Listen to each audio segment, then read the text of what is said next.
نحمده ونصلي علی رسوله الکریم۔ باب یہ چل رہا تھا تعلیم کے وقت، واعظ و نصیحت کے وقت استاذ عالم کوئی ناپسندیدہ چیز دیکھے تو غصہ کرنا ایک فطری بات ہے اور مسنون کام بھی ہے۔ غلط بات کو دیکھ کے انسان کو غصہ آ ہی جاتا ہے۔ اب اس کے اندر امام بخاری رحمہ اللہ تعالیٰ نے تیسری حدیث پیش کی ہے۔ امام بخاری رحمہ اللہ کے استاد ہیں محمد بن العلا۔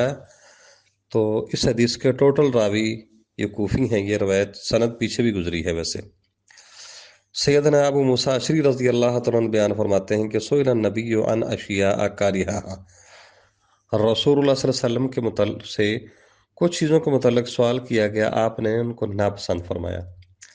فلما اکثر علیہ غاضبا،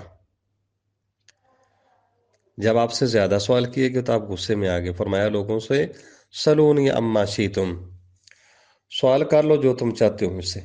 ایک آدمی اٹھ کے کھڑا ہوا کہنے لگا میرا باپ کون ہے؟ رسول اللہ صلی اللہ علیہ وسلم نے فرمایا تیرا باپ حذیفہ ہی ہے، اور کون؟ دوسرا کھڑا ہوا کہنے لگا اللہ کے نبی میرا باپ کون ہے؟ تو رسول اللہ صلی اللہ علیہ وسلم نے فرمایا تیرا باپ سالم ہے جو اپنا شیبہ کا غلام ہے۔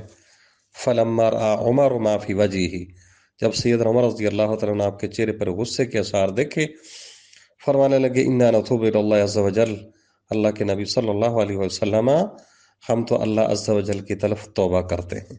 یہ روایت صحیح بخاری میں 2 دفعہ آتی ہے۔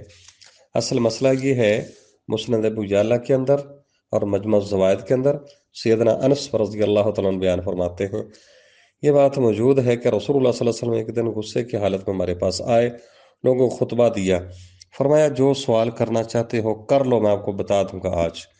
اور نرا ان جبریل آپ کے ساتھ تھے جنہوں نے اللہ کی طرف سے پوچھ کر آپ کو بتا دینا تھا۔